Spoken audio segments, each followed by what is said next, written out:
A man abandoned his wife and children. Years later, he returned seeking their forgiveness. But what he discovered about their lives left him speechless and full of regret. George gazed around the corners of his small apartment with a mix of anguish and resignation. Days ago, the landlord had slapped the final eviction notice on his door, and he barely had any coins saved in an old jar. The overdue bills piled up on a shaky table, and every time he thought about how to pay the rent, a knot formed in his throat. He wondered where the man who once had dreams of prosperity and a united family had gone. His reality was desolate, a dark room with barely any furniture and a refrigerator that only held an almost empty bottle of water.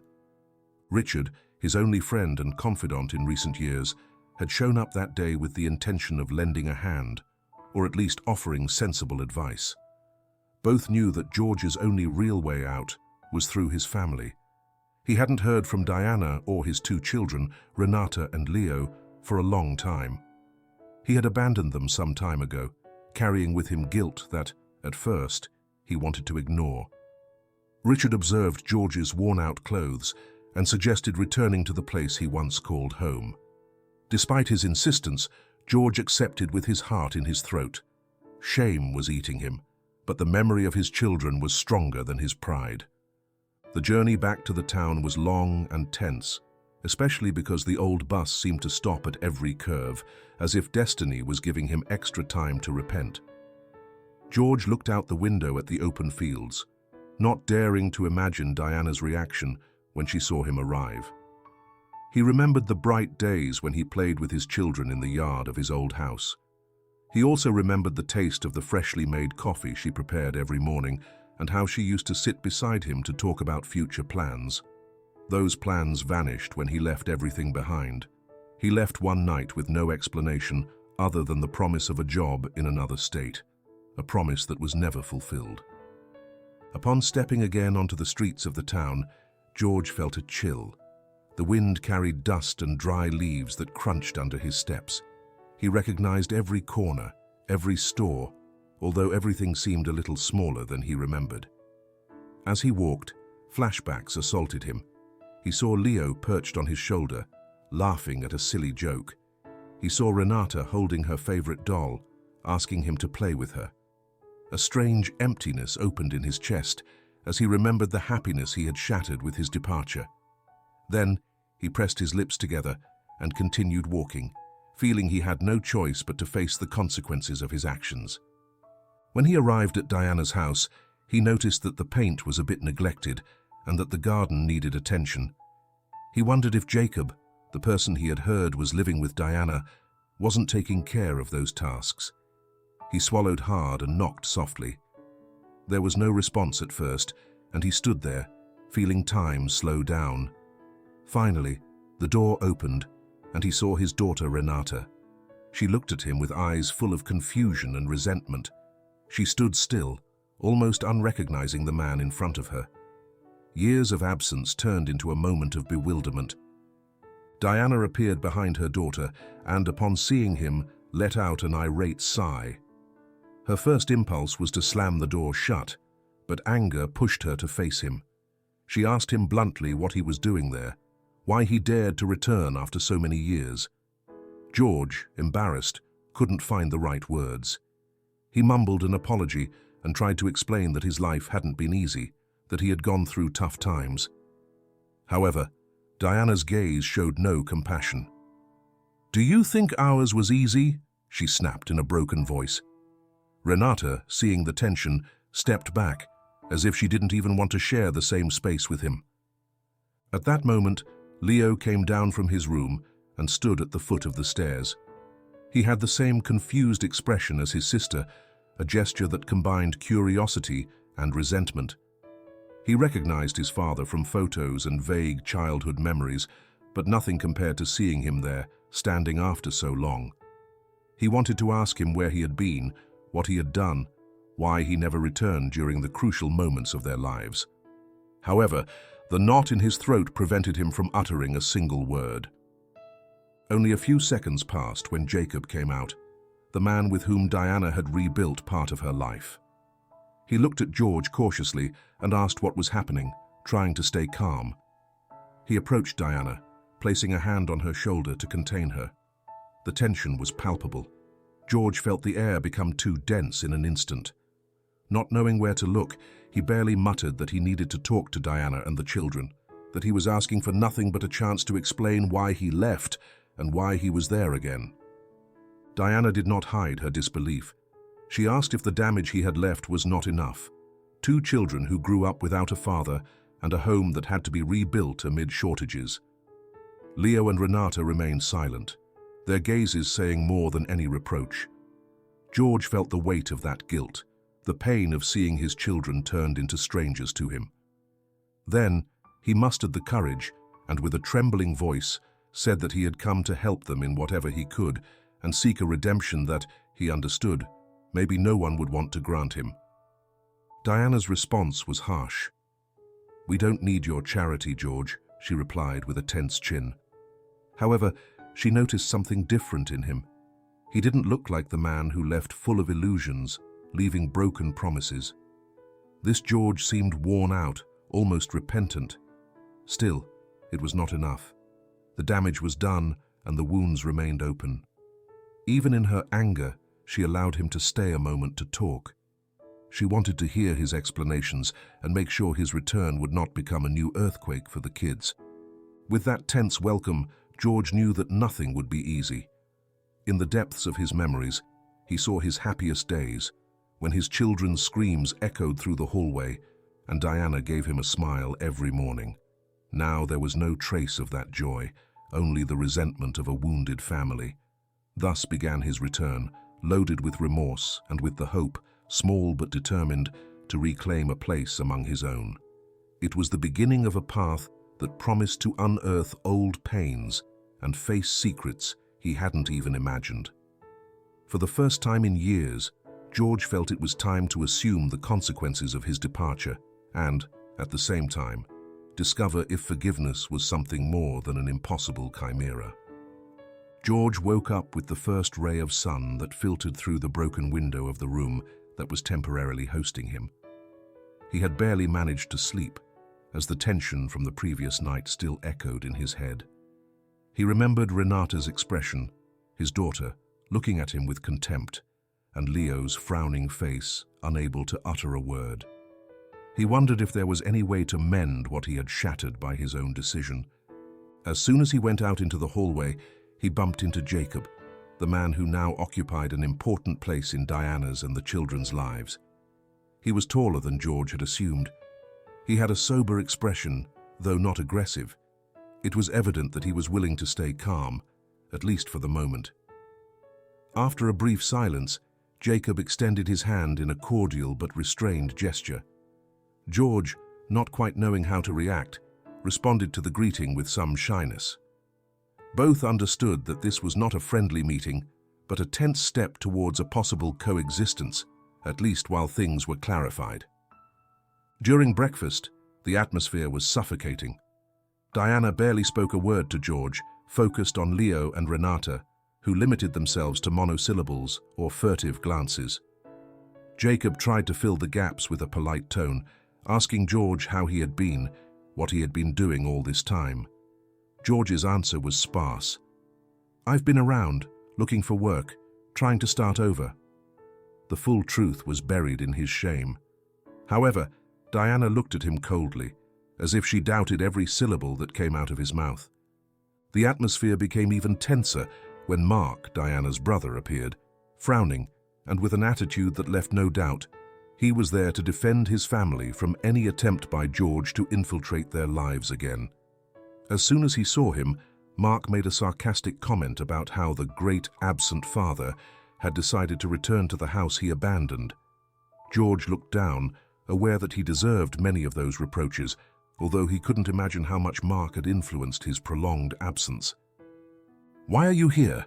inquired Mark, not bothering to disguise his hostility. "Do you think with a few words you're going to repair all these years?" Diana shifted uncomfortably, uneasy about the confrontation. She didn't want a scene, but she wasn't willing to demand silence from her brother either. Part of her felt the same resentment. However, She preferred to avoid a spectacle that would worsen the situation in front of the children. Although Renata and Leo were no longer little defenseless ones, it wasn't fair for them to witness a conflict that threatened to spiral out of control. Then, Jacob abruptly changed the subject, asking about a certain Dr. Brooke.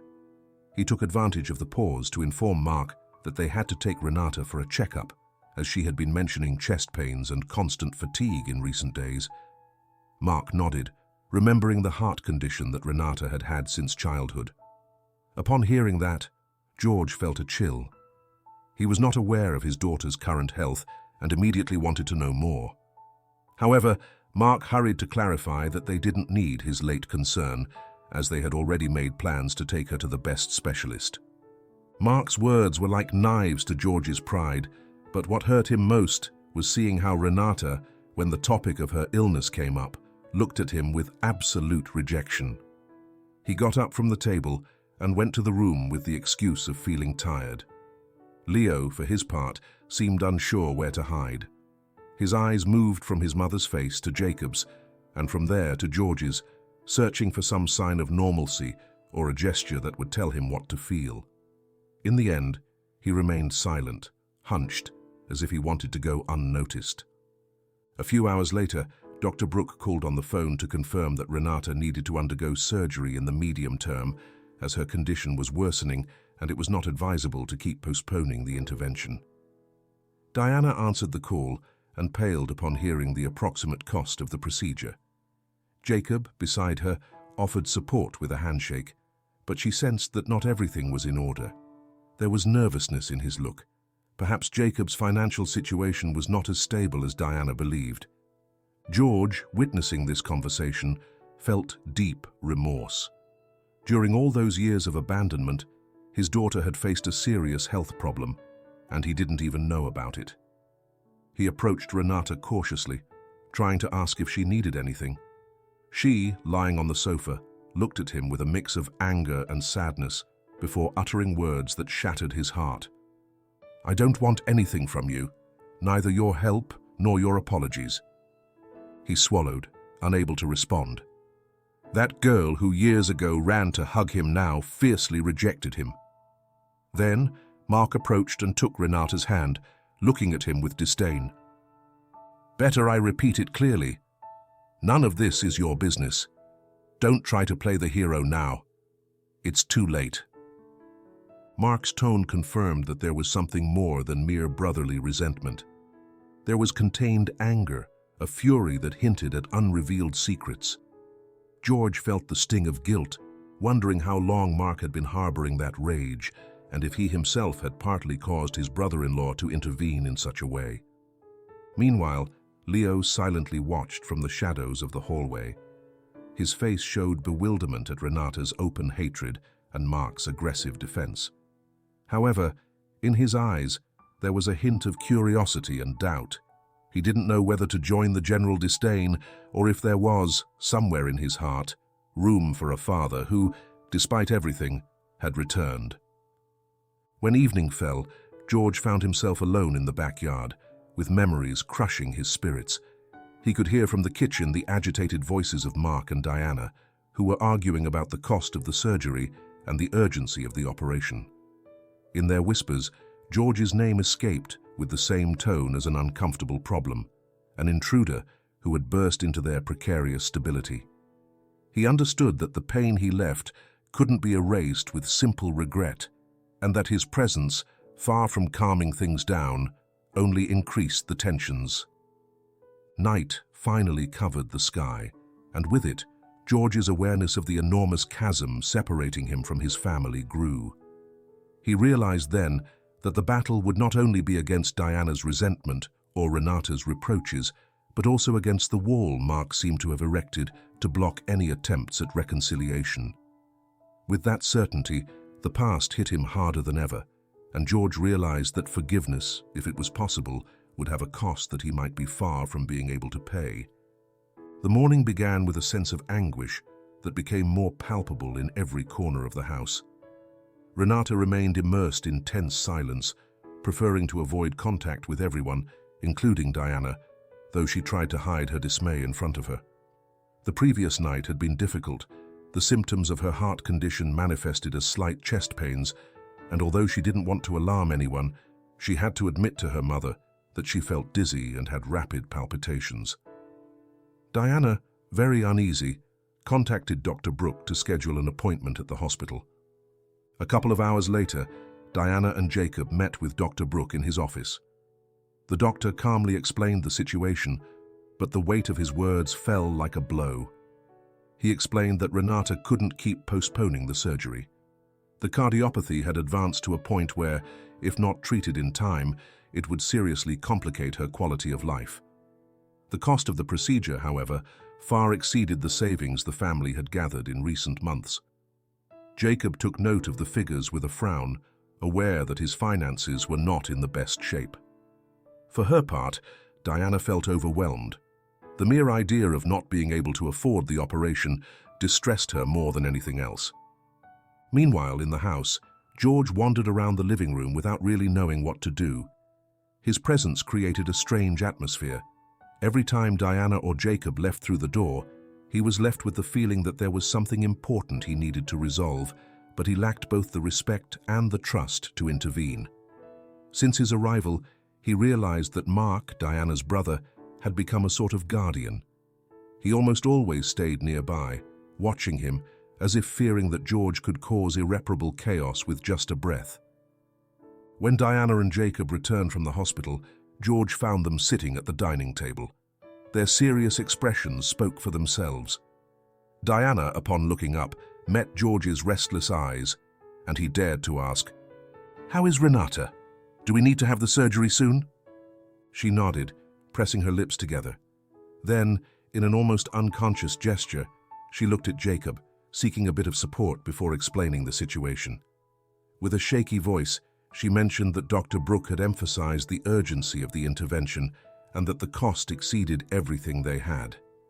At that moment, George felt a surge of responsibility in his chest.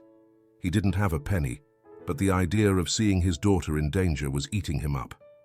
"I want to help," he suddenly blurted out. "I don't know yet how I'm going to get the money, but she's my daughter. I can't just stand by."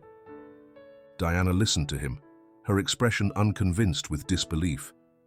George's promise seemed almost like a chimera, as he himself admitted he didn't have any savings. Jacob maintained an uncomfortable silence, as if part of him wanted to thank George for the intention, but at the same time doubted the real capability of the man who had disappeared years ago. In the end, it was Diana who responded, in a harsh tone. "We can't rely on words alone anymore, George. We need actions, not promises." George hung his head, acknowledging the truth in each of those words. However, before he could argue further, Mark appeared at the front door. Seeing everyone's grave expressions, he asked what had happened at the hospital. Diana summarized the situation and mentioned, in a subdued voice, that George had offered to help. Upon hearing this, Mark clenched his fists with barely contained fury. "And how do you plan to help?" he snapped, addressing George. "Are you going to beg, perhaps? Because you don't even have a job. Or at least that's what you say." Mark's words dripped with contempt, and the atmosphere became suffocating. Diana tried to calm him down, but he refused to listen. "This is your fault," he continued. "You left when Renata needed you, when Leo was still crying and calling for you at night. And now you come with supposed good intentions, as if everything could be fixed with a couple of apologies." George's face contorted in a gesture of pain. Each accusation from Mark was a reminder of the years he had lost and the wounds his departure had left open. He understood his brother-in-law's anger, but didn't know how to handle it without escalating into a bigger conflict. Meanwhile, Diana tensed and fixed her gaze on the table, feeling the situation spiraling out of control. Jacob, although usually calm, couldn't find the right moment to mediate. Meanwhile, in her room, Renata held her phone with trembling hands. She had sent a message to David, a university classmate with whom she shared more than a casual friendship. David had also grown up with an absent father and understood better than anyone the resentment and confusion Renata felt. The two used to talk for long periods after classes, finding mutual refuge in their parallel stories. That afternoon, Renata, needing to vent, told him in short messages about the turbulence at home and the drama that had erupted with her biological father's return. David responded with encouraging words, reminding her that she wasn't alone and that despite the resentment, she might need to allow herself to feel all that pain and set a boundary.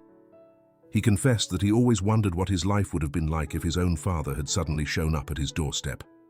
Those words resonated in Renata's mind, making her feel somewhat understood, although she remained reluctant to forgive her father. In the living room, the argument between Mark and George continued to escalate. The uncle blamed George for every problem the family had faced. He bitterly recalled the times he had to help Diana when the household economy was collapsing and when Renata needed medication or special care. Each complaint throbbed with the anger of someone who had felt compelled to take on the role of protector in the absence of a father. And now, with the surgery so near, Mark was unwilling to let George pretend to be the hero of the story. "You're selfish!" Mark shouted, his eyes filled with rage. "You only come back when everything is falling apart, and you think that with an 'I'm sorry' everything will be all right." George felt a burning in his throat, a desire to respond with the same vehemence, but he held back. He knew that every offensive word would only confirm the image Mark had of him. Still, he couldn't remain inert, so with a hoarse voice he said, "I'm not going to give up. I'm going to do whatever it takes for Renata to receive her surgery." Before Mark could reply, Diana intervened firmly, begging them not to turn the house into a battlefield. She felt the pressure building in her temples and needed to think clearly to find a financial solution. Moreover, she couldn't bear the idea of Renata having to find out about that futile fight. With the atmosphere so heated, George preferred to step out into the patio for a while to breathe some fresh air. He stayed there, engulfed in his remorse, thinking about his daughter's obvious pain and Mark's fierce hatred. For a moment, he considered leaving again, but something inside him, perhaps the love he still felt for his children, drove him to stay and face the consequences of his absence. As the afternoon turned a dull orange, the inhabitants of that house dealt with the weight of Renata's illness and the uncertainty of how to fund the surgery. In her room, the girl continued chatting with David, who offered her a listening ear and the possibility of being understood. For Renata, those conversations were a respite amidst the chaos. For George, night was approaching with a bitter taste of defeat, aware that the voices of resentment were resonating louder than ever. However, for the first time, he was willing not to run. And although the family remained divided, the urgency to save Renata's life stood out as an undeniable priority, a goal that, one way or another, would force them to seek paths of reconciliation, or at least cooperation. The morning dawned with a slight breeze and a tense silence that enveloped the house. While Renata rested after another doctor's visit, George decided that perhaps it was the right moment to approach Leo. The boy had been evasive since his arrival, but unlike Renata, he didn't confront him with open resentment. Rather, he seemed torn between curiosity and caution. George found him in the backyard, playing with an old soccer ball that was a bit deflated. "Good morning, Leo," he greeted in a friendly tone, unsure if he would get any response. "Do you like soccer?" Leo nodded with a slight shrug, not looking at him directly. George, remembering the few moments he had shared with his son in the early years of his life, mustered the courage to propose something. "I was thinking of going to the Parks field, playing for a while if you feel like it. We could have some fun." The boy hesitated. He was attracted to the idea of spending time with his biological father, experiencing that paternal image he had always envied in other friends. However, his loyalty to Jacob held him back. Jacob had been the one who, day after day, took on that protective role, taking him to his practices or accompanying him when he needed advice. Still, curiosity overcame his reservations. "We could stay for a while, I suppose," he murmured, trying to sound indifferent. They agreed to go out after lunch. When that time came, Leo was surprised to notice how George was inflating the ball with a small pump, careful not to overdo it. It was an almost imperceptible gesture, but for Leo, it signified a glimpse of dedication. He put on the old sneakers he kept in his room and walked with George to the neighborhood park. The journey was silent, though each step seemed to narrow the gap between father and son a little more. For a few minutes they kicked the ball back and forth. Leo encouraged him to show some tricks he had learned at school. George, who hadn't practiced anything like that in years, smiled genuinely, relieved to feel, even for a moment, an emotional bond. After a couple of plays, they both sat on a nearby bench, panting from the lack of habit. Finally, Leo dared to ask the question that had been lingering in his mind. "Why did you leave?" George swallowed hard. He explained in a trembling voice that he had sought work far away, that he didn't intend to hurt them, but things got complicated, and he never found a way to return. Leo listened without openly judging him, but when George tried to extend his hand for an affectionate gesture, the boy recoiled slightly. "I'm not ready yet." That was all he added. They returned home with slow steps, lost in conflicting thoughts. Upon entering, they encountered an unusually tense atmosphere. Mark was in the living room, standing next to a piece of furniture Diana used to store documents and old papers. Seeing them, his expression hardened. Without a word, Leo headed to his room to shower, while George, with his heart racing, felt that something serious was about to unfold. Indeed, Leo had found, hidden in one of the drawers of the furniture, several letters addressed to Diana and her children. Some were dated over 6 years ago. To his surprise, Leo discovered that the handwriting belonged to George, and that inside the envelopes there were words of longing and promises to return when things improved. Confronting Mark, he had no choice but to admit that he himself had hidden them. "They didn't want to hear anything more from you," Mark sneered, defiant. "Why would they care about a bunch of lies? You were just going to deceive them again." George, incredulous, took one of the letters and recognized the phrases he had written some time ago in the hope of maintaining contact. He remembered the times he sent envelopes from cheap motels, yearning for a trace of his voice to reach Diana and the children. As he read those lines, his eyes welled up with helplessness. Diana, who had been in the kitchen talking with Jacob, approached upon hearing the shouts. Upon learning what had happened, her face paled. "Why did you do it, Mark?" Diana asked, her voice broken. "You had no right to decide for me or the children."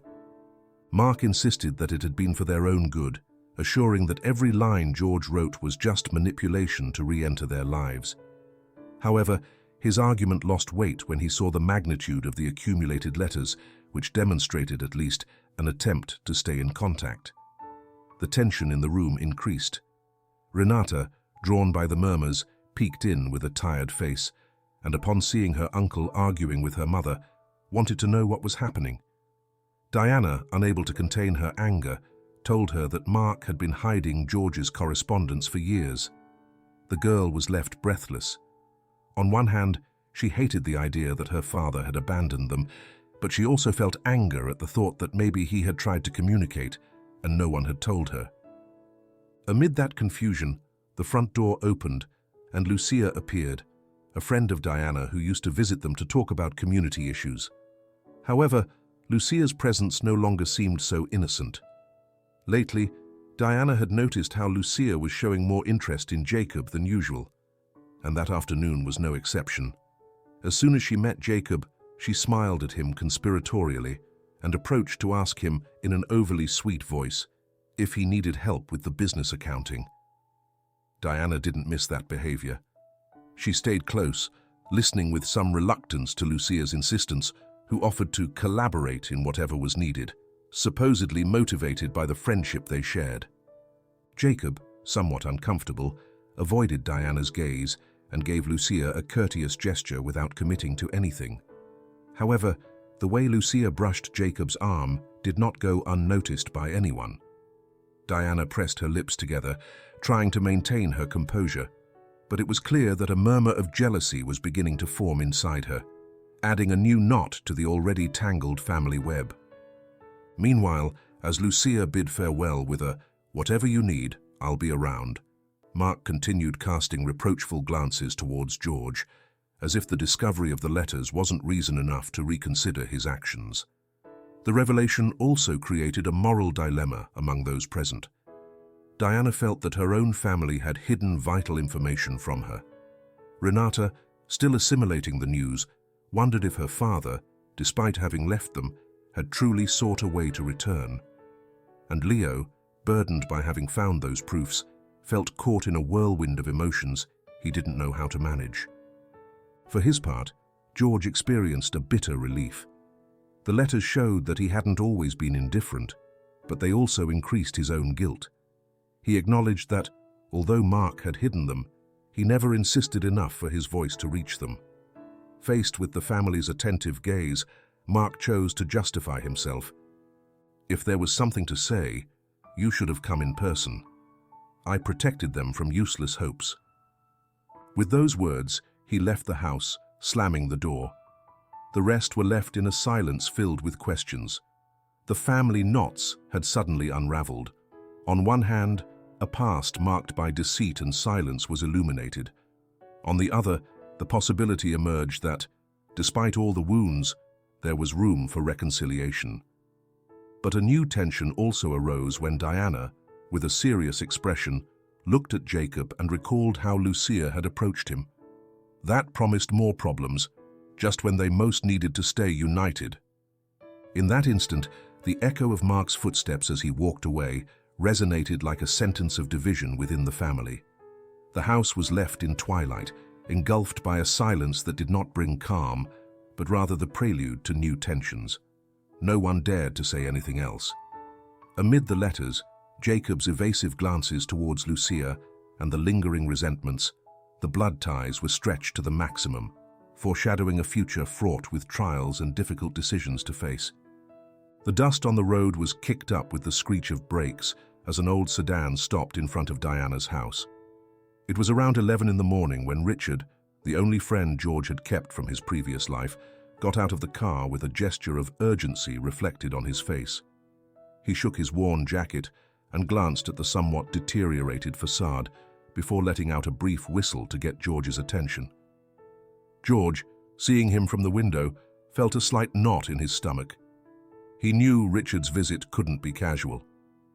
George walked to the front door and opened it somewhat hurriedly.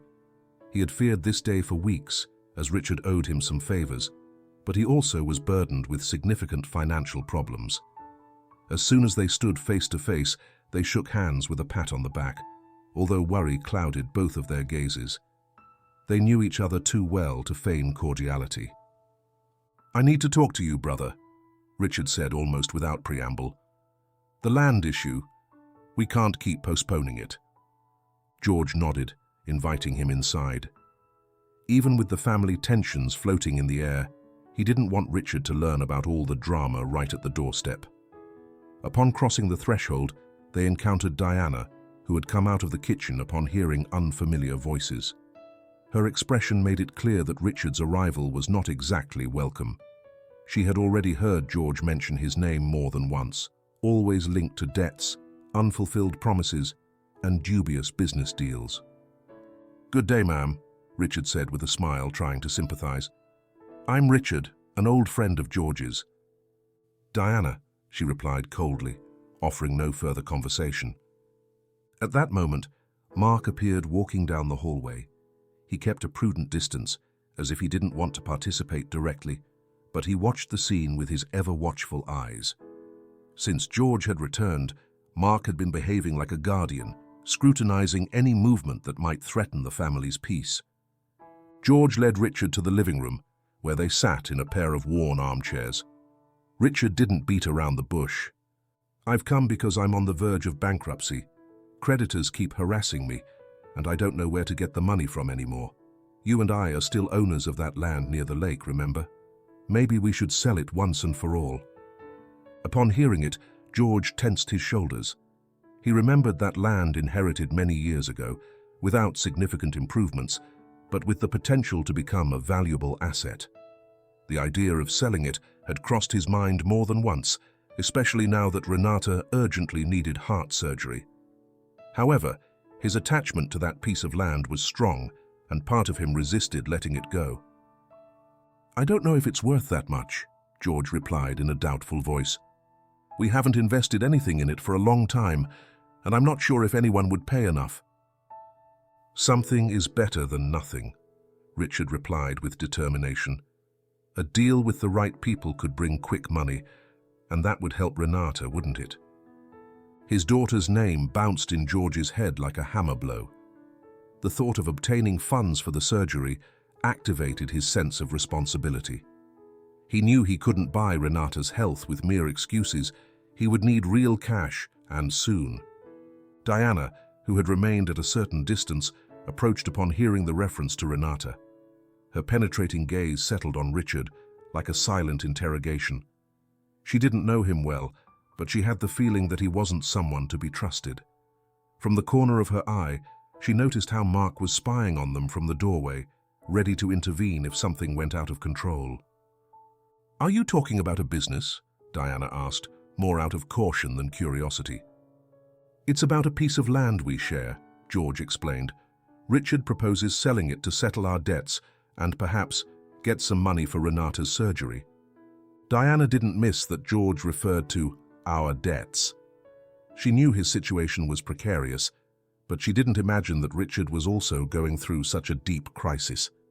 Distrust nestled in her chest. She feared that, in their eagerness to raise money quickly, George and Richard might get entangled in a bad deal, or worse, leave the transaction half-finished without providing any real help for Renata. "I don't know if it's a good idea," Diana murmured, doubtful. "We need the money, that's clear, but I don't want you to end up risking the little you have. It seems very convenient for you to show up just now, Richard." He shrugged, trying not to show offense. He understood Diana's caution, although he was eager for George to say yes. For his part, Mark, who had been following the conversation from a distance, let out a slight snort and approached the living room. "Are you really going to trust this guy?" Mark ironized, looking at Diana. "Don't even think about trusting easy promises. Both of you are up to your neck in debts, and now you say you have salvation for Renata's surgery. I'm not convinced." Mark's words dripped with contempt, and the atmosphere became suffocating. Diana tried to calm him down, but he refused to listen. "This is your fault," he continued. "You left when Renata needed you, when Leo was still crying and calling for you at night. And now you come with supposed good intentions, as if everything could be fixed with a couple of apologies." George's face contorted in a gesture of pain. Each accusation from Mark was a reminder of the years he had lost and the wounds his departure had left open. He understood his brother-in-law's anger, but didn't know how to handle it without escalating into a bigger conflict.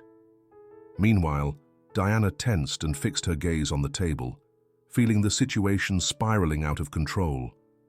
Jacob, although usually calm, couldn't find the right moment to mediate. The tension escalated, as it used to when Mark intervened. Diana felt the pressure of needing financial help, but also the fear that those miraculous solutions would come with more complications.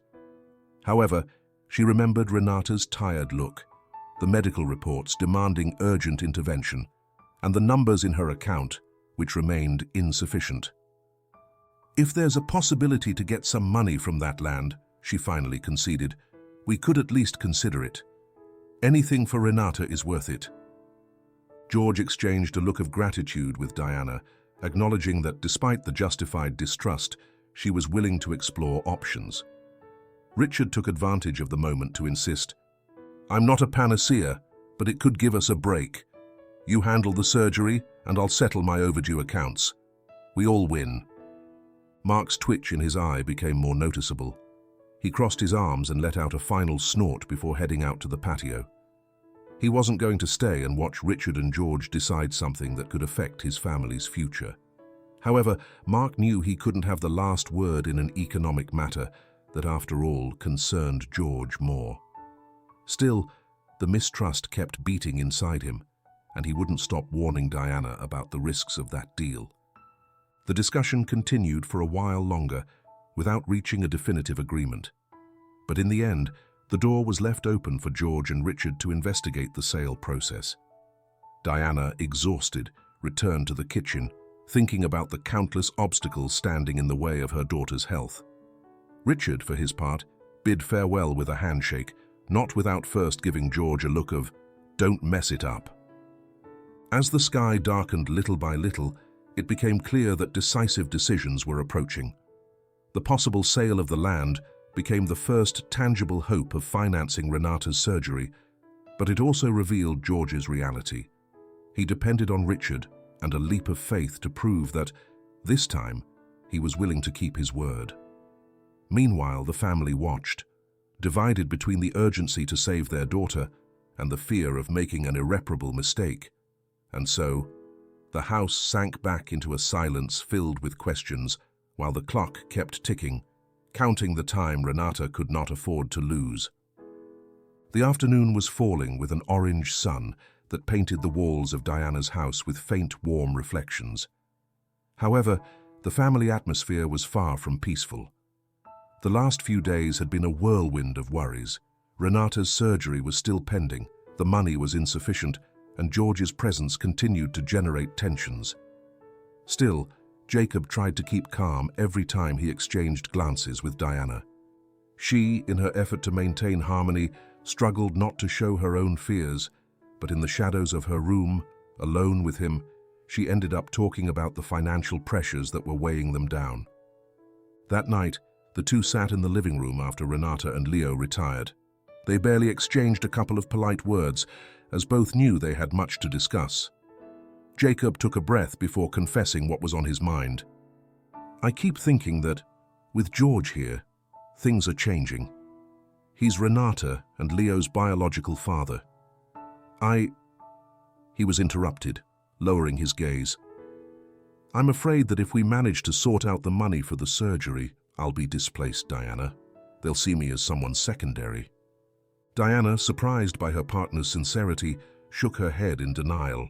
She knew all too well that Jacob had offered his shoulder when they needed it most, and she had no intention of letting him stop feeling part of the family. "You've been their father figure all these years," she replied. "That won't change just because George has returned. But I understand your concern. The situation isn't easy for anyone." As they shared their concerns, Lucia burst in without prior notice. She knocked on the door with a couple of soft taps and peeked her face in with a smile that attempted to be cordial. Diana slightly frowned at seeing her, but concealed her displeasure. For some time, she had noticed a certain interest from Lucia in Jacob, though she preferred not to jump to hasty conclusions. "Good evening," Lucia greeted. "Am I interrupting anything?" Diana shook her head in dismissal, while Jacob invited her to come in. Lucia's gesture, however, indicated that she had a specific reason for that visit. Holding a folder with some papers, she sat on the nearest sofa to Jacob, almost leaving no space for him to move. "I've been reviewing some contacts that could help you with the business," she explained, with a modulated voice that seemed to want to sound trustworthy. "I also wanted to mention something. I know a private lender who, under certain conditions, could offer you a personal loan. I say this because of your debts and Renata's surgery issue." Diana felt a pang of disgust pierce through her. While they needed money, Lucia's closeness to Jacob made her uncomfortable.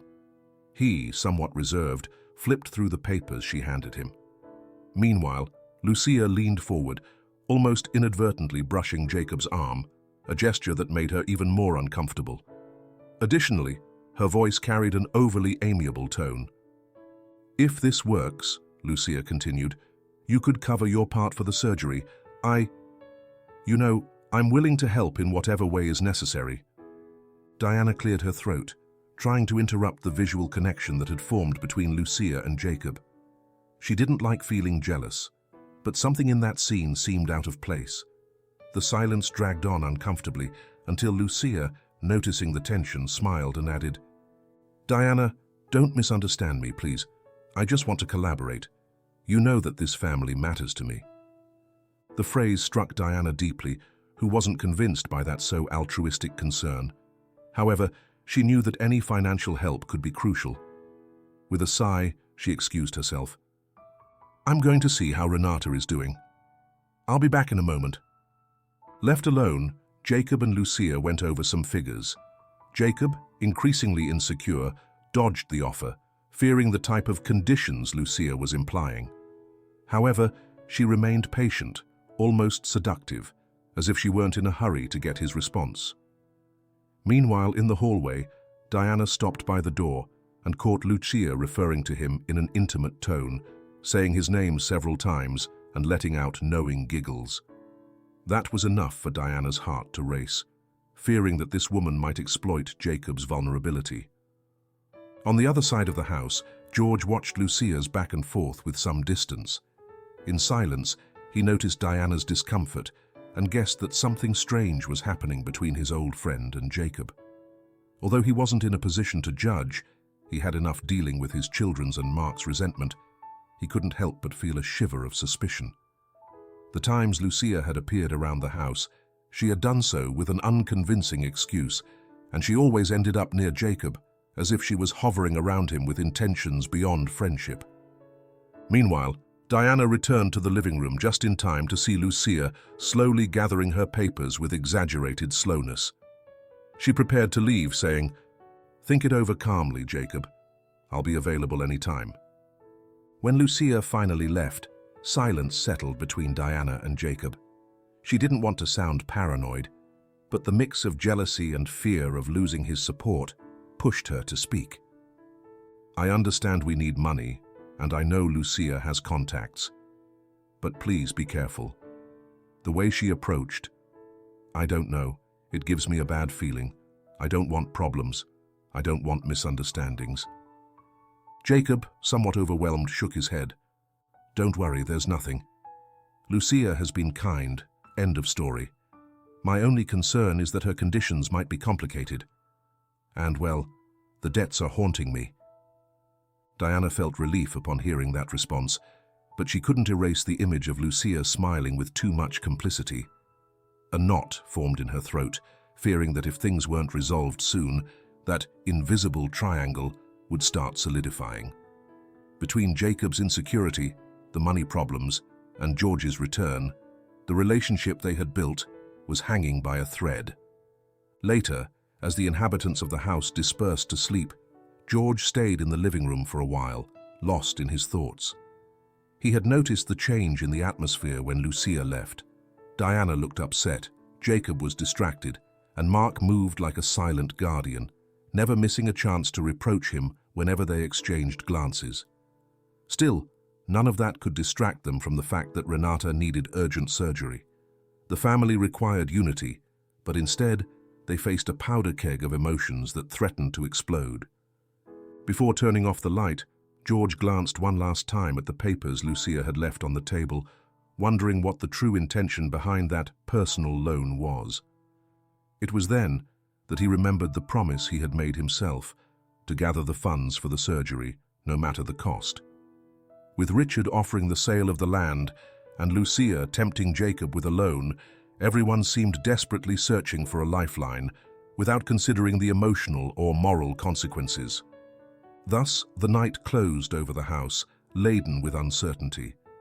The triangle formed with Lucia's arrival, added to Jacob's distrust and Diana's insecurities, drew a new chasm in the family's relationships. As each dealt with their own fears, the need for money for Renata's surgery continued to grow, forcing them to make complex decisions under the pressure of time. And in that scenario, Lucia's exchanges of glances and promises only added tension to a situation that urgently demanded unity and strength. Jacob woke up that morning with a racing pulse. He had spent the night awake, reviewing his business accounts over and over, trying to find a way to cover the financial gaps that were growing like cracks in a neglected wall.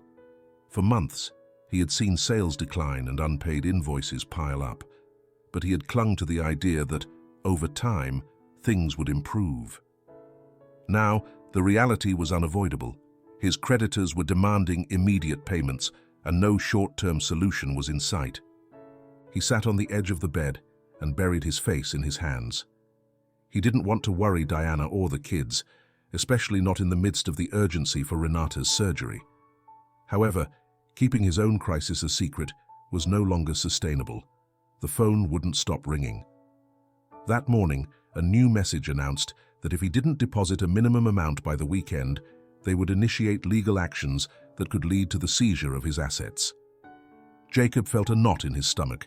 If they proceeded with the seizure, the family situation would worsen even more. As he got dressed, he recalled with anguish Lucia's offer. A personal loan that, according to her, could cover all his debts and give him an economic breather to address Renata's health. But something in Lucia's demeanor made him doubt. It wasn't just that she showed up with silver-tongued solutions. There was an uncomfortable closeness, a constant insinuation of romantic intentions he wasn't willing to encourage. Still, the need tightened more each day. After a quick, silent breakfast, he headed to his small office in the town center. He hoped to renegotiate with one of his creditors, but the meeting was a disaster.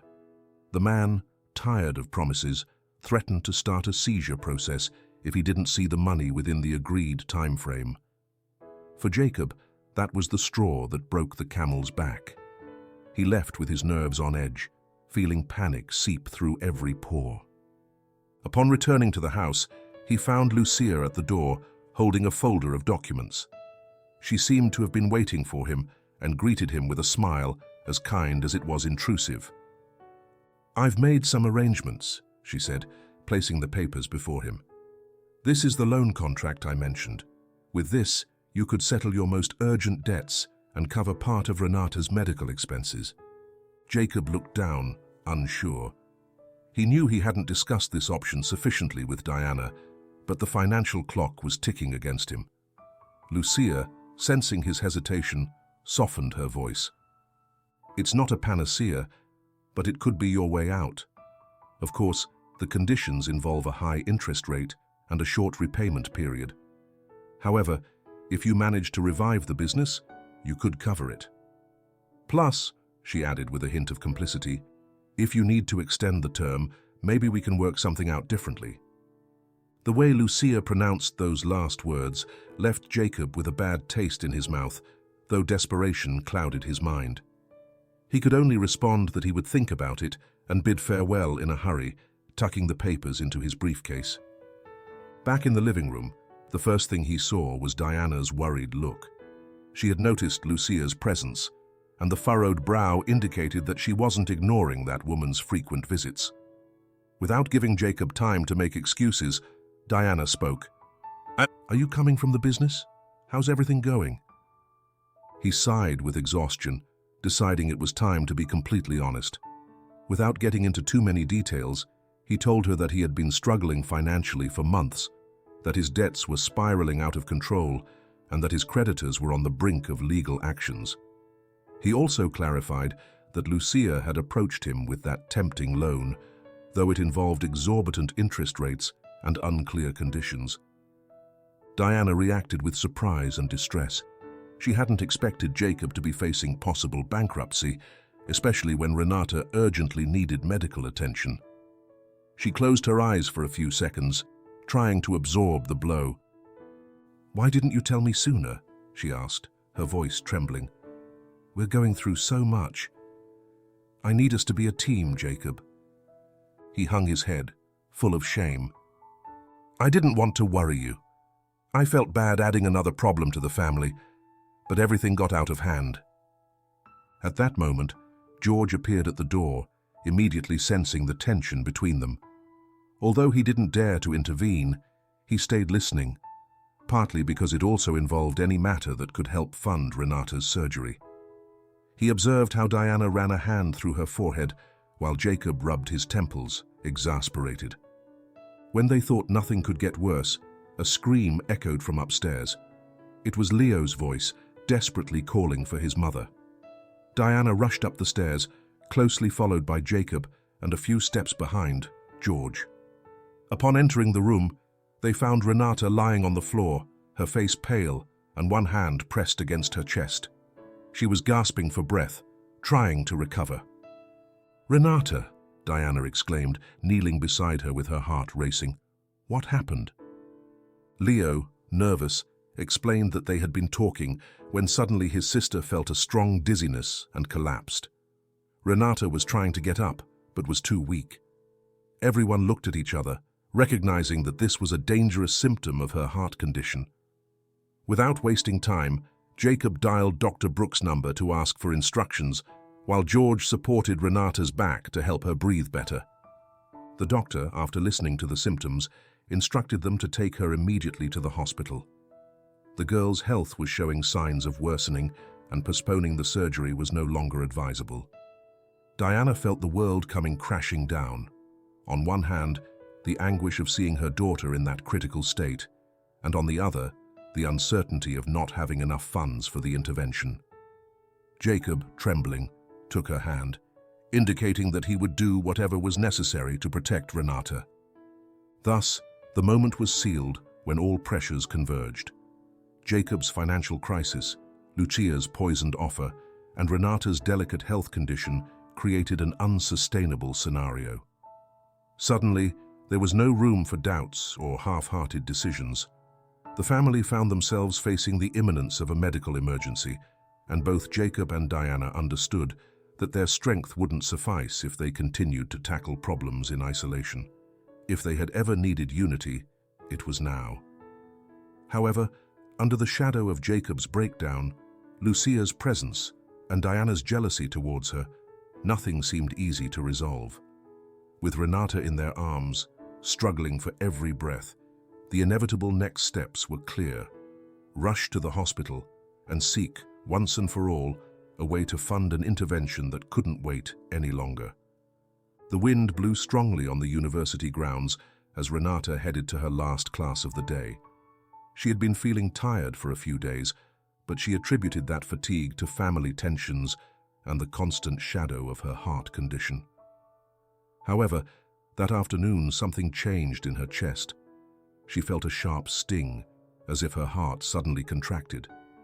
She stopped abruptly, leaning against the wall, trying to catch her breath. Around her, the voices of students sounded distant, like a confused echo. A cold sweat broke out on her forehead, and before she could ask for help, her legs gave way, and she collapsed.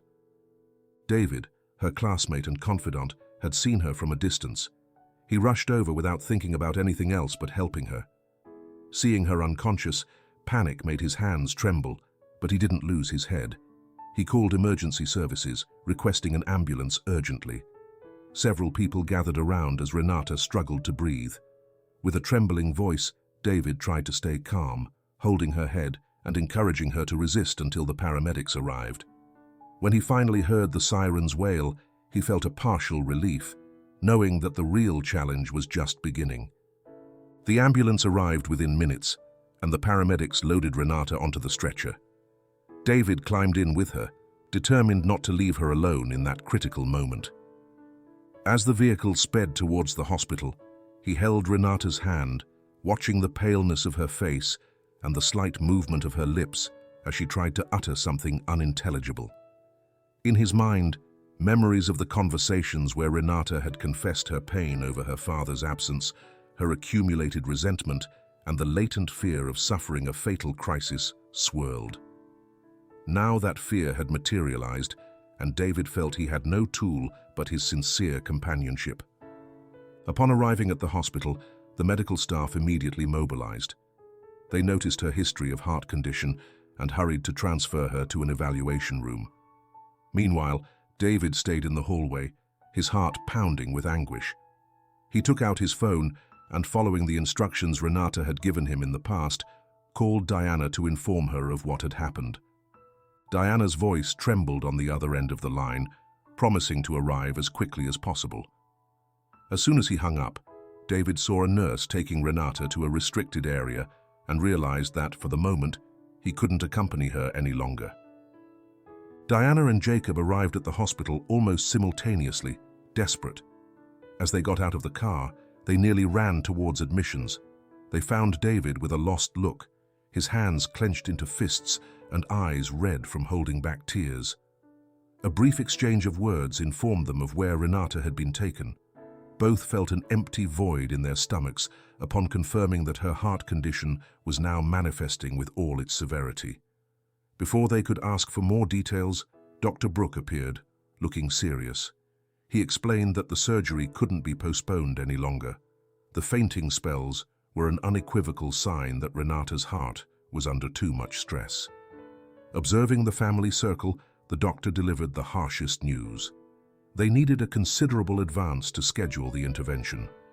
Jacob, dumbfounded, felt the red numbers of his business explode before his eyes. Diana clasped her hand to her mouth, anguished. She knew that, no matter how much she wanted, she couldn't handle the expenses alone. And George, suffocated by his own debts and depending on the imminent sale of the land, could barely promise an immediate solution. Mark, furious, blamed George in a low voice, tossing comments like, "If you hadn't left, maybe we wouldn't be in this mess." No one responded to his tirade. Everyone understood that resentment wouldn't solve the medical urgency. As the doctor went back into the care room, David stayed with the family, trying to provide the little information he had. He was very nervous, as he considered himself nothing more than Renata's friend, yet he felt directly involved. When Diana asked how she had fainted, he made an effort to describe the events accurately, swallowing his desire to reproach that all this was due to the lack of early intervention. Then, he took the opportunity to express something he had been feeling for a long time. "Renata matters to me," he said with a shaky voice. "Not just as a friend. I really care for her." The tears that soaked his eyes were sincere, and this moved Diana, who, amidst the tragedy, allowed herself to feel a hint of tenderness for the young man. Later, when Renata could receive a visit one at a time, David carefully entered her room. She lay on the stretcher, with a weak expression, but with a slight smile upon recognizing her friend. With a hesitation, David took her hand and confessed how much he feared losing her. Renata, though overwhelmed by pain and pressure in her chest, allowed herself to be hugged, feeling in her heart something more than suffering, a genuine warmth emanating from that companion who was living a similar story of an absent father. In the hallway, Diana, Jacob, Mark, and George waited for updates. The tension hung in the air, almost palpable amidst the disinfectant smell and bright lights. No one spoke, as if the slightest whisper could worsen Renata's situation. However, they all shared the same fear, the uncertainty of not knowing if they could gather the money in time. Dr. Brooke had made it clear that the surgery needed to be performed as soon as possible, and the family was on the brink of desperation. At that moment, rivalries, resentments, and mixed feelings were subordinate to the urgency of saving the life of a young woman who, since her arrival at the hospital, hung by an ever thinner thread. Thus, Renata's collapse shook not only her body, but also the foundations of a family that, despite its fractures, understood that unity could be the only way out. Without immediate intervention, the outcome would be bleak. And around that fragility, everyone was forced to share the same space, looking into each other's eyes with the awareness that, in those hospital corridors, there was no room for past reproaches, only for the determination not to give up. The hospital waiting room had become a stage of constant unease. The beverage machines buzzed in the distance, and the air smelled of disinfectant mixed with the latent fear of those waiting for news of their loved ones. Diana sat down, head bowed, with her hands clasped and a lost look that reflected her anguish. Next to her, Leo couldn't stop moving his legs, nervous, while George stood against the wall, trying not to bother anyone, yet unable to take his eyes off the door leading to the rooms. Renata remained in intermediate care, still weak after the collapse that had forced her urgent transfer. The tense silence was broken when Mark appeared down the hallway with a frowning brow and a sour expression. Upon seeing him, Leo immediately stood up and decided to share something he had been holding in for days. His voice sounded timid but loaded with determination. "Mom, Renata and I have been talking. We found Dad's letters. The ones he wrote years ago. Diana looked up, astonished. She vaguely remembered that, at some point, Leo had mentioned discovering some letters, but amidst Renata's health crisis, she hadn't delved into the matter. George tensed upon hearing this. Those letters were proof that he hadn't always been an absent father by choice. Mark, standing at the other end of the room, turned his face abruptly upon hearing the reference to the letters. "What are you talking about?" Diana inquired, her voice trembling. Leo swallowed and cast a fleeting glance at Mark before responding. "They are Dad's letters, dated from years ago. Apparently he used to send them, but they never reached us. It was Renata who found them first, and, well, Mark had them." Diana was taken aback, her face contorted with mixed emotions. She turned to Mark, hoping for a logical response that would deny all of it. But Mark did not hide his discomfort. He pursed his lips and clenched his fists as if he were willing to fight rather than explain. "Why?" Diana's voice came out in a whisper. "Why did you have those letters?" Mark let out a snort and hit the wall with his closed fist. The time had come to admit something he had been hiding for a long time. "Was it better to give you illusions with a guy who left without looking back? I was only protecting you, Diana. Or do you think George, with an occasional letter, solved anything? He was going to hurt you again. And the kids, too." George stepped forward, feeling blood pooling in his temples. He had spent years believing that his family never wanted to respond to him, and there was Mark, admitting that he had sabotaged attempts to contact. With a voice filled with contained anger, he asked, "What was your problem? Weren't you enough with preventing my letters from arriving? Did you also stop them from knowing my address or where to find me?" Mark's gaze ignited with resentment. "You left first. You abandoned everything. Did you intend for the kids to live hopeful with a man who promised to return someday? Besides the letters, I contacted your old boss to prevent you from getting a job in this town. That way, you wouldn't even think of returning halfway and playing with my nephews again." Diana felt the ground move beneath her feet. She couldn't believe that her own brother had gone that far. She stood up, running a hand through her forehead, while her voice rose incredulously. "Did you contact George's boss to prevent him from returning? Do you realize what you did, Mark? You robbed the possibility of my children receiving something from their father. You had no right. You had no right at all." Mark's eyes blinked with fury and remorse. He defended himself by claiming that everything had been for the good of his sister and her nephews, trying to protect them from false hopes. But that confession left everyone frozen.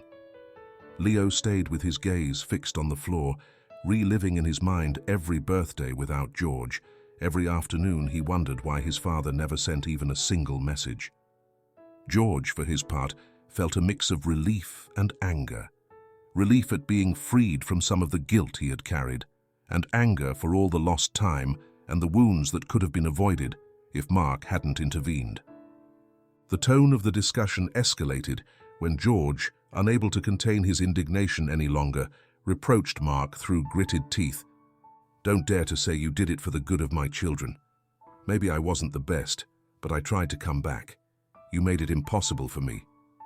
Mark advanced toward him with clenched fists, and for a second it seemed that the situation would erupt into physical violence. However, Diana intervened with tears in her eyes. "Enough, both of you. For God's sake, we're in a hospital. Renata is serious." She could barely breathe before adding, "Mark, do you understand that your good intentions could have made everything worse?" The tension reached its peak when Dr. Brooks stormed in hurriedly, looking at the family with a furrowed brow. He immediately sensed that the argument was out of control, but he couldn't stop to mediate. He had urgent information. "I need you to make a decision immediately," he announced with a firm voice. "Renata's surgery needs to be scheduled now. If you don't provide the advance that the hospital requests, unfortunately, we won't be able to proceed. Have you secured the funds?" Everyone looked at each other in silence, aware that the internal fight didn't resolve the need for surgery. Diana, with her heart in a fist, brought her hands to her mouth, not knowing what to answer. Mark, still with anger pulsing inside him, couldn't utter a word. Leo, distressed, looked to his father's and Jacob's eyes, hoping one would say something to give him hope. George gritted his teeth, remembering the pending sale of the land and Richard's plans, while Jacob thought about the debts that were suffocating him and Lucia's strange offer. Thus, that great confrontation concluded, exposing Mark's machinations and freeing part of the guilt that George had carried alone for years. But the truce that was imposed forcibly was not a sign of immediate reconciliation. In reality, it was the medical urgency that demanded everyone to set aside resentment to save Renata's life. The doctor continued watching them, expectantly, waiting for a response about the surgery. That was the real challenge that united them, beyond their disputes, to gather, against time, the necessary resources for the girl to have a new chance at life. The air in the hospital felt stagnant, laden with tensions and worries that offered no respite to anyone. Renata remained in an intermediate care room, and Dr. Brooke had emphasized that the surgery needed to be scheduled as soon as possible. The problem was the same old stone: money. The atmosphere had thickened following Mark's revelation, who admitted to having blocked George's letters and ruined his employment opportunities to prevent his return. Now, despite the resentments, the family understood that unity was inevitable if they wanted to save Renata. Jacob felt like a balloon about to burst. He had been dealing with the stress of his business teetering on the brink of bankruptcy for days, and the concern for Renata's health was hitting him mercilessly. In a corner of the hallway, Diana stood with her gaze fixed on the floor, immersed in the emotional chaos brought about by these revelations. She noticed Jacob's distance, his constant nervousness, and the weight of his economic debts. With a deep sigh, she decided to confront the situation once and for all. "Jacob," she called him softly, brushing his arm to catch his attention. "I need us to talk, please." He, with a tired look, followed her to a more secluded end of the waiting room. That area was almost deserted, allowing them to converse without the pressure of onlookers. After a moment of hesitation, Jacob confessed the truth that had been suffocating him. "I have no way to cover the entire cost of the surgery," he admitted, dropping his shoulders. "My debts have overwhelmed me. The last few weeks have been hell." Diana understood that something like this had been happening, but what she didn't expect was the next part of the confession. With a furrowed brow, she listened as Jacob explained how Lucia, the woman who had been lurking around the house lately offering to help, had proposed a personal loan to him. The problem wasn't just the high interest rate, but the conditions she hinted at every time she talked about extending the term. Jacob lowered his voice, embarrassed, acknowledging that he had noticed a certain romantic interest from Lucia that made him uncomfortable. "She's been getting more direct," he whispered, clenching his hands. "I don't know if I'd call it harassment, but she made me understand that her help could come with a price that isn't exactly money." Diana's heart skipped a beat. She remembered every flirtatious glance from Lucia, her unexpected visits, and that closeness she always sought with Jacob. Her intuition had never been so wrong.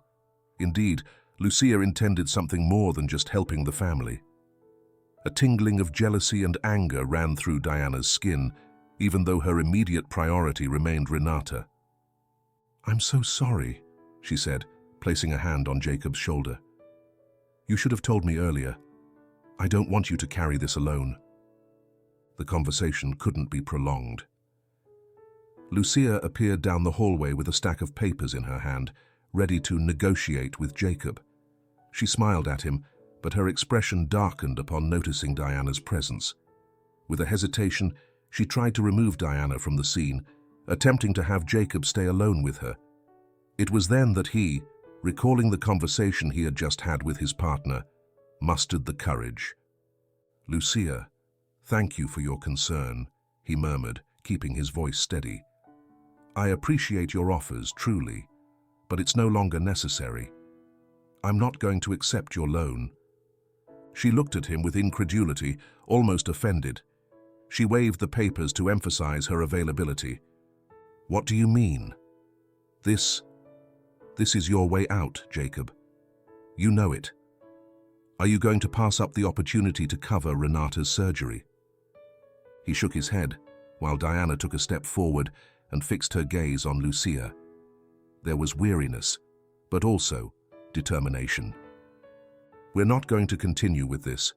We have other alternatives," Diana affirmed. Lucia realized that her intentions were exposed. No matter how much she disguised her offer as goodwill, the true motivation wasn't solely to save Renata. Hurt and simultaneously furious, she cast a haughty glance.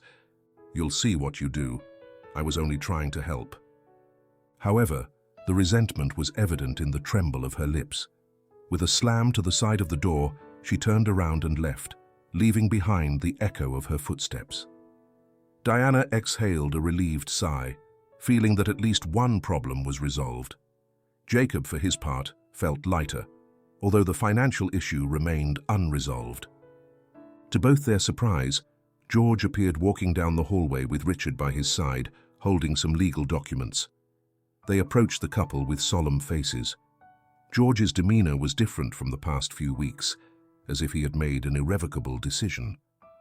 "I've signed the sale of the land," he announced, looking at Diana and Jacob. "It's not a fortune, but with what we'll get and Jacob's savings, it will be enough to schedule the surgery." There was a dense silence. Diana looked at George with a mixture of astonishment and gratitude. She knew how much that piece of land meant to him, the only asset he retained from his past. By sacrificing it, he demonstrated his willingness to help Renata, regardless of the economic consequences for himself. Richard, uncomfortable under the family's gaze, confirmed, "It's almost all done. Tomorrow they'll transfer the advance. I know it's not easy, George, but this will help Renata get her surgery." Diana placed a hand over her chest. She felt so many things: regret for not having trusted sooner, gratitude for George's gesture, and shame for having judged him without knowing the full story of the letters and the obstacles Mark had imposed. It was then that they noticed Mark's presence, observing the scene from the end of the hallway. After everything that had been revealed, his posture seemed that of a man ashamed, not knowing where to stand. "Mark!" Diana called him, but he lowered his gaze. Slowly, he approached and let out a heavy sigh. He seemed torn between his pride and the conscience gnawing at him from within. In an act the family did not expect, he nodded, admitting his mistake. "I suppose. I'm not welcome here now. I wanted to protect you, Diana, but I was wrong. It's my fault." He paused, swallowing. "I'll leave for a while. I need to think." Diana wanted to stop him, but Mark raised a hand, asking her not to insist. With one last glance at the family, he turned and left through the emergency door, silently bearing the weight of his decisions. No one knew what to say. Even though everyone was angry, there was also affection and a family bond that pained them to see fractured. As the minutes passed, the on-call nurse approached to confirm the surgery preparations. In her professional voice, the urgency resonated. Renata couldn't wait any longer. Jacob and Diana exchanged a relieved look upon knowing that, thanks to George's recent land sale and Jacob's remaining savings, they could now cover the advance. Although the financial future remained uncertain, Renata's life was the absolute priority. Thus, truths came to light. Lucia was unmasked in her intentions. Jacob demonstrated that he wouldn't succumb to the trap of a false financial rescue. And George, for his part, showed a real commitment to his children by parting with what he owned. Still, there were open wounds. Mark was leaving with wounded pride. But the family took a monumental step. They united their efforts to fund Renata's surgery, showing that even after so much harm, there were bridges of reconciliation. Most importantly, Renata's health and life became the cornerstone around which everyone gravitated, ready to bet everything to save her. The hospital corridors smelled of antiseptic and reheated coffee as Renata's family prepared for the day they had both feared and waited for, the moment of her heart surgery. Dr. Brooke had managed to schedule it urgently, as the initial payments were confirmed thanks to George's recent land sale and Jacob's savings. Still, the mood in that place was far from optimistic. Fear fluttered in every glance, every murmur, every step they took on the clinic's shiny floor. In the room where she rested, Renata sat on the bed wearing a blue gown that was too big for her and a racing heartbeat thudding in her chest. Next to her, David stood firm, holding her hand and stroking it with his thumb in an attempt to instill calm. Despite the tension and fatigue, a slight glimmer of hope shone in the young woman's eyes. She noticed that, beyond the family disputes and financial problems, everyone had made it to this point. Leo wandered nearby, hands in his pockets and a visibly worried expression. Occasionally, he wanted to avoid the room to not see his sister connected to machines and with an evident pallor. However, he didn't want to leave her alone. When Renata looked at him, the boy approached and gave her a clumsy smile, indicating his silent support. Mid-morning, George approached the door with his heart pounding in his throat. He remembered Renata as a child, running around the yard seeking his embrace. Now, she had grown up, and her eyes bore the resentment of an adolescence marked by his absence. Nevertheless, she gave a slight gesture with her hand, signaling that he could enter. For George, that was a small miracle. "I don't know if this is the moment," he whispered, carefully walking to the chair beside the bed. "But I wanted to see you before they took you to the operating room. I want to tell you... I'm sorry." Renata, with a tired sigh, barely nodded. Her voice came out hoarse from the knot in her throat. "I don't know if I can forgive you yet, Dad," she confessed in a whisper that was almost inaudible. "But thank you for what you did. The money, the land. It wasn't your obligation. But you did it." He felt a knot in his chest, hearing her call him Dad so frankly, even if it was in a fragile tone. His gaze welled up as he recalled the lost years and how much he longed to hear that word again. For a moment, he found the courage to place his hand over Renata's, not knowing if she would withdraw it. With a slight hesitation, she accepted the contact. "I truly am sorry," he repeated, lowering his head. "I know the damage can't be erased, but I'm here for you when you get through this." Renata didn't respond immediately. She simply nodded again and turned her gaze to a point on the wall. She didn't have the strength to engage in a deeper dialogue. The chest pains and fear of surgery overwhelmed her. Still, that small encounter, filled with silences, signified a first step amidst so much discord. While Renata rested for a few minutes, Diana exited to the hallway with George. They were looking for a place to talk, away from prying ears. They still had pending matters that, despite the medical urgency, couldn't continue to be postponed. They stopped by a window overlooking an inner courtyard. The sunlight entered timidly, illuminating the signs of exhaustion on their faces. "Much of what happened was manipulated by Mark," Diana began, shrugging her shoulders. "But that doesn't mean you're free from guilt. You left, and the kids paid a very high price for your decision." George nodded. He knew there was no valid excuse for his absence. At the same time, he had lived years believing his family never wanted to respond to him, unaware that Mark intercepted his letters. That revelation, while absolving him of some of his responsibility, didn't erase the fact that, in the end, he was the one who left. "I know. Nobody forced me to leave." He sighed with his eyes half closed. "I got carried away by promises of work, dreams of having more. And when I failed, I felt ashamed to return empty-handed. I didn't even know Mark was blocking my letters. It was one mistake after another." Diana remained silent for a few moments, mulling over the pain of the memories. Then she took a deep breath. "We still recognize your effort now. Not everyone would sell what they have to help a daughter who hasn't even forgiven him yet." For a second, her eyes welled up with tears that didn't fall. "Thank you." They looked at each other, not knowing what else to add.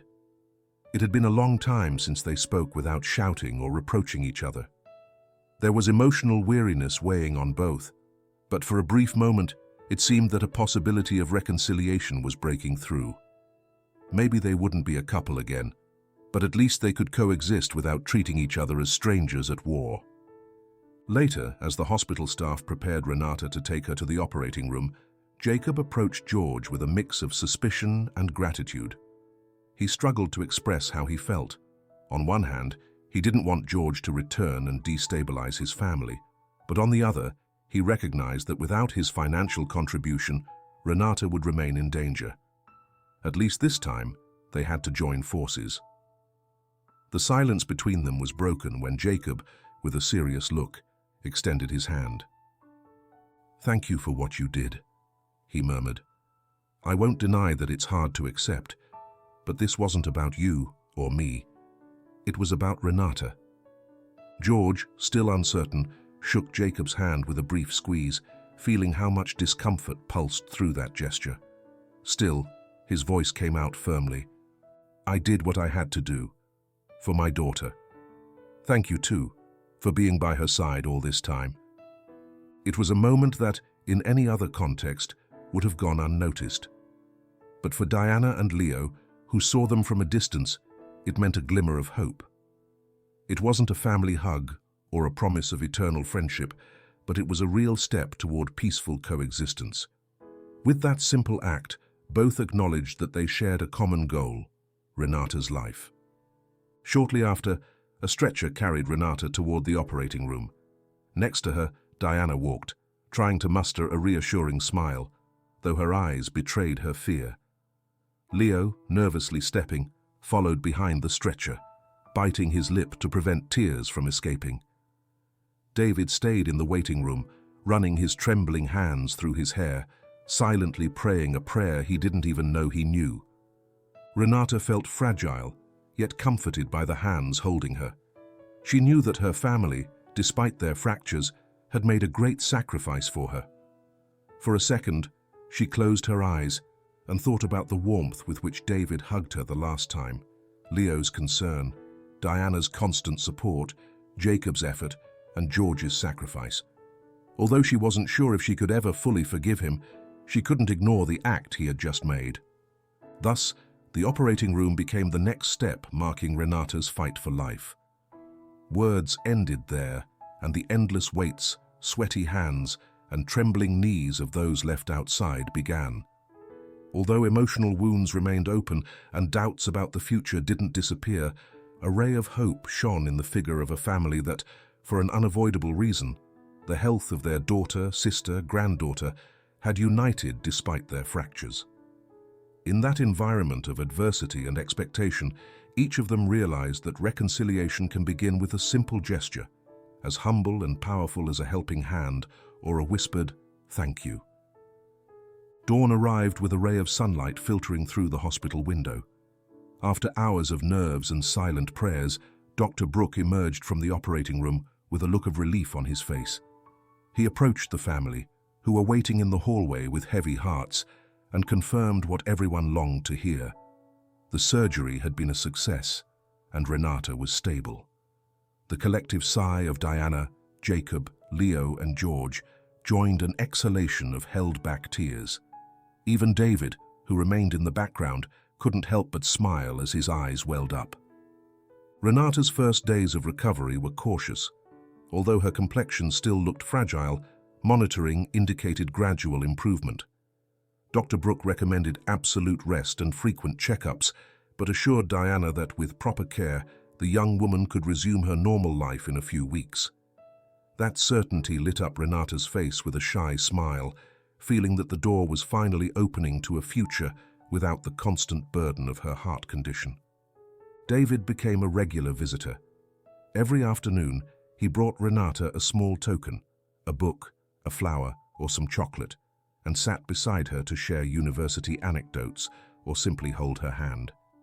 A deeper closeness than their initial friendship developed between them. That shared ordeal bonded them.